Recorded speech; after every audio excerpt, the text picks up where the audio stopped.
The Kansas City Chiefs defense was good in 2024, but it was not as good as it had been in 2023 and 2022. And even though I think that the headlines from the 2025 NFL draft will be over the offensive side of the ball, you have Joshua Simmons, you have Jalen Royals, Brashard Smith is going to outplay his draft position for sure, in my opinion.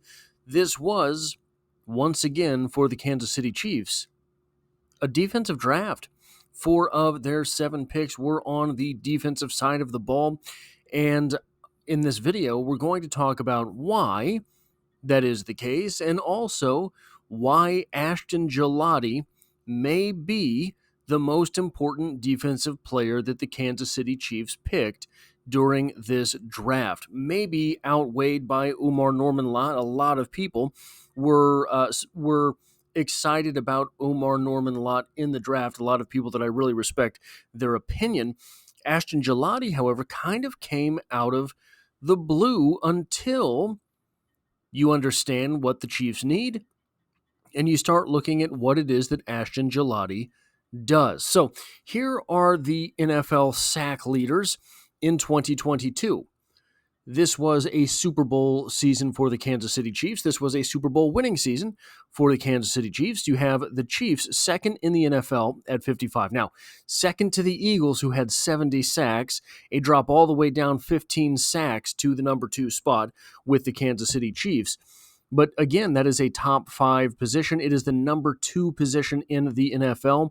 One thing that is funny about this, the sack yards sometimes for the Chiefs, for whatever reason, they're getting to the quarterback fast. I think that is because so they don't have the highest number of sack yards. I think a lot of that is because a great deal of their sack numbers come from Chris Jones, who is a defensive tackle and is running right back into the quarterback as opposed to an edge coming back and getting a quarterback on a 5 to 7 step drop. So this was a Super Bowl victory for the Kansas City Chiefs, 55 sacks, number 2 in the NFL. The next season, 2 more sacks, still number 2 in the NFL. The 2023 season was a Super Bowl winning season for the Kansas City Chiefs, second in the NFL to the Ravens, who had 60 sacks. The Chiefs had 57, and again, 351 yards. Even though they had 3 fewer sacks, they were 100 fewer yards than number 1, and even number 3, who had 1 fewer sack, had 20 yards more in sack yard production than the Chiefs. But again, number 2 in the NFL, 57 total sacks, Super Bowl victory. 2024, the Chiefs got to the Super Bowl but did not win. Here they are here, 39 total sacks. You will notice the Steelers were not number 1 in the NFL, so the Chiefs are not number 3 in the NFL. The Steelers are 17, Bills 18, Chiefs 19th in the NFL with 39 sacks. And wooey, wouldn't you know it, that came back to haunt them in the Super Bowl itself, as they were not able to put that same type of pressure on Jalen Hurts that the Eagles were able to put on Patrick Mahomes. So it would seem that returning to sack prevalence, no diddy, is something that would be important to this Kansas City Chiefs defense. Steve Spagnuolo loves to have pressure on the passer. And when you look at what it is that they've done, what it is that the Chiefs like to do with their defensive personnel, they like to maximize the first couple of seconds after the snap. If you can control and manipulate that first couple of seconds after the snap, you basically win the down, unless you're facing a Patrick Mahomes type who will extend the play, who will scramble around, and who has the arm to launch the ball downfield. Why? So, Noel Williams, a big press corner. You have Christian Fulton brought in free agency, a big press corner. The previous season leading into 2024, you lost L'Jarius Sneed, who was your big press corner. What does that have to do with pass rush?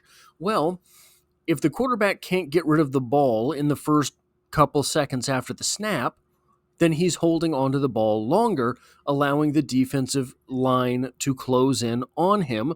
And even if they don't make the sack, they're able to force a worse decision. So you have Noel Williams, who is a press-type corner selected in this draft, and then you have Ashton Gillotte and Omar Norman-Lott, who were drafted, and then you have, by the way, in Jeffrey Bassa, a linebacker with the athleticism necessary to cover tight ends, something which absolutely destroyed the Kansas City Chiefs in the passing game last year. So why Ashton Gillotte? Why pick Ashton Gillotte? Why is he so important?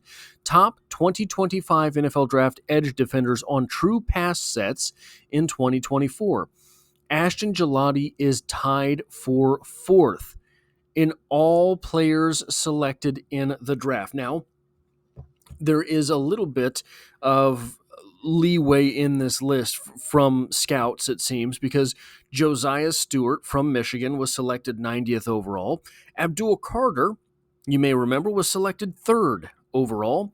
Brady Swinson was taken 146th, and then Braden Swinson was taken 146th. Mike Green was taken 59th, and then you have Ashton Gillotte. But PFF pass rush grade on true pass sets, Ashton Gillotte scored a 90.9 rating. So what does this mean, right? Well, the best score in this draft class was 93.7, so 2.8 spots better, 2.8 points better than Ashton Gillotte was the top grade in the draft. So you have a guy who on true pass set downs is extremely highly graded at the college level. So if you're looking at pass rush win rate versus run stop win rate, the run stop win rate is something that is very important to very important in the NFL in order to be able to win the game. You have to be able to stop the run because a team gets the lead and then wants to run the ball. So you have to be good at both of these things to really be all that impressive in the NFL. Ashton Gillotte is right at baseline as far as run stop win rate goes. So you have the baseline set at 7%. Half the prospects are worse than that. Half the prospects are better than that. But when it comes to pass rush win rate, Ashton Gillotte was this about 23%, or well, that's 25, so that'd be 22.5, 21%. Very difficult to find a constant number for pass rush win rate, something like that. So I'm just using this graph instead, but you have a handful of players that are better than him, the Abdul Carters of the world, Quandarius Robinson, Braden Swinson, James Pierce, Josiah Stewart, a very, very extreme outlier there. But you have someone who is solid against the run on that baseline there against the run, maybe slightly below, but who is very far ahead of the pass rush win rate baseline, which looks to be set at around 16-17%.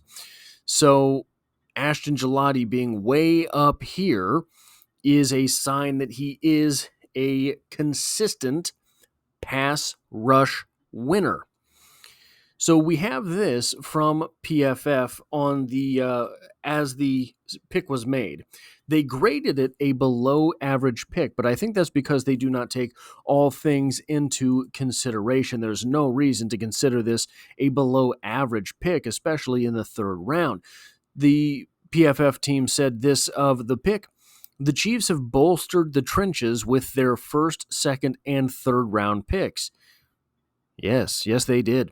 Gillotte is an effective pass rusher, winning and earning an 89.9 pass rush grade in 2024. Again, this is a little bit different than the number we have from PFF earlier in this article, or earlier in this video.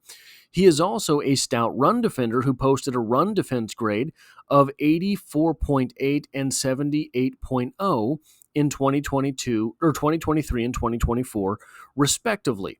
So you have someone here who is being touted as good against both the run and the pass, in college. But we're not really bringing Ashton Gillotte in to be a run stuffer, though I think he can offer the same type of run support that someone like Mike Danna offers the Kansas City Chiefs. Mike Danna been decent against the pass, right? Been decent with pass rush production, but nothing spectacular, even though he has been sort of forced into a starting role at times for the Kansas City Chiefs. So here are the sack numbers for the Kansas City Chiefs last season. Leading the team was George Karlaftis with 8. Then you had Tershawn Wharton with 6.5. I like Tershawn Wharton. Tershawn Wharton, a great story. Tershawn Wharton has no business being second on your team in sacks. I think that a lot of this was because Chris Jones down there at 5 got all of the attention.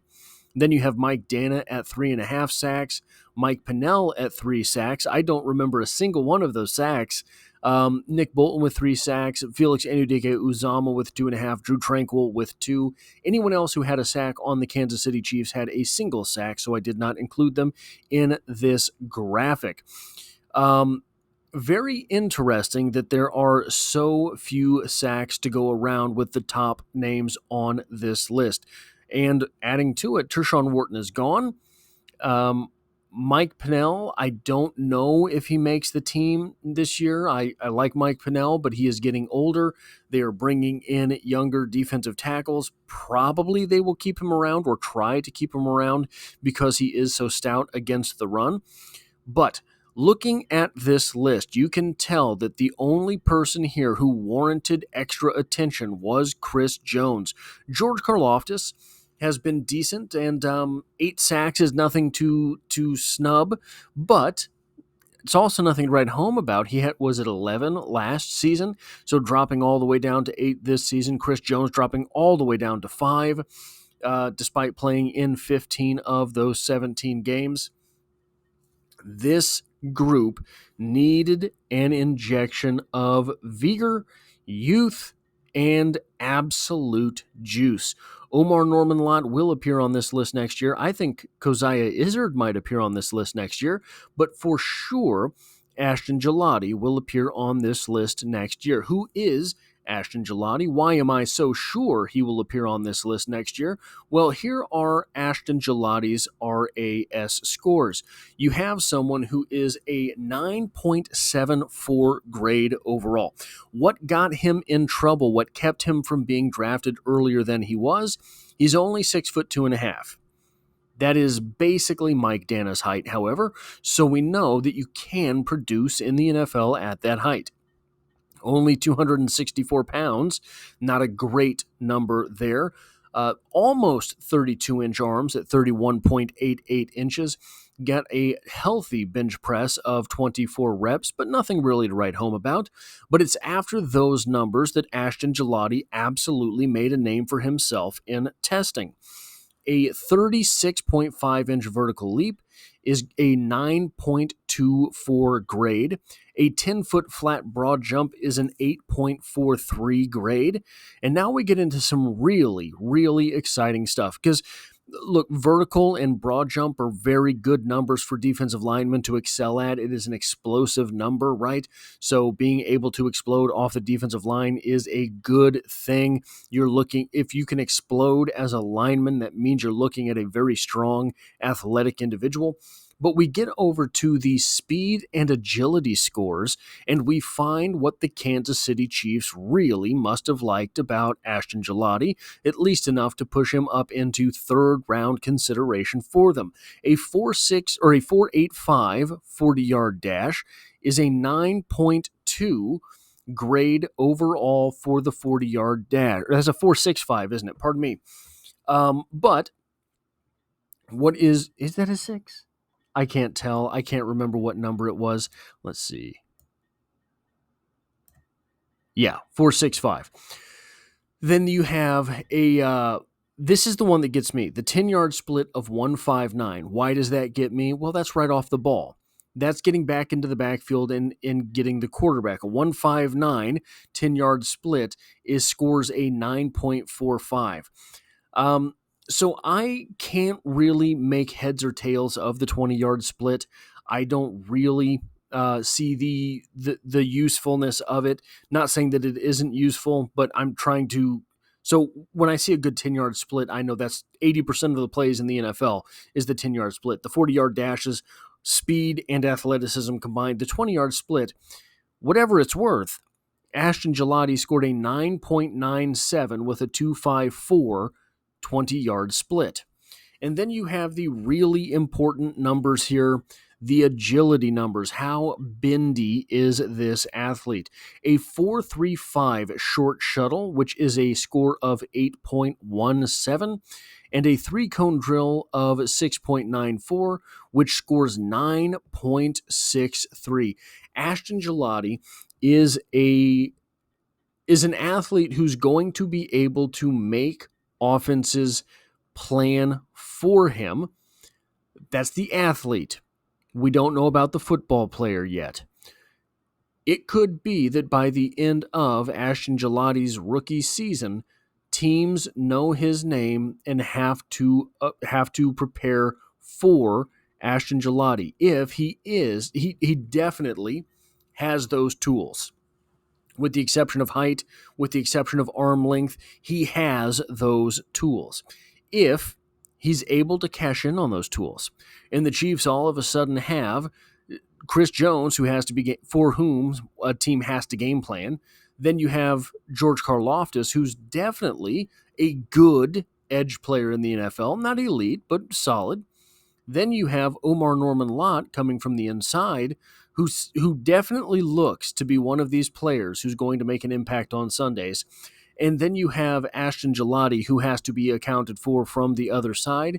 All of a sudden, this defensive line is starting to look very, very much better than it did last year. Throw into the mix Charles Omenihu, who we're assuming will finally play a full season for the Kansas City Chiefs, though it's hard to tell. And this group will be very much improved over the 2024 model. Now, does that mean that the Kansas City Chiefs jump from the middle of the pack in the NFL in sacks all the way back up into the top 5? I don't know, but I think that it might. That is all I have for this video. If you like or appreciate what it is that I do here, hitting the like button really does help me out, as it tells YouTube to share this video with other Kansas City Chiefs fans. And if you find yourself here by chance but not design, the Chiefs are the only thing I talk about on this channel, dropping multiple videos every single week. And as always, I hope to have you back for the next one.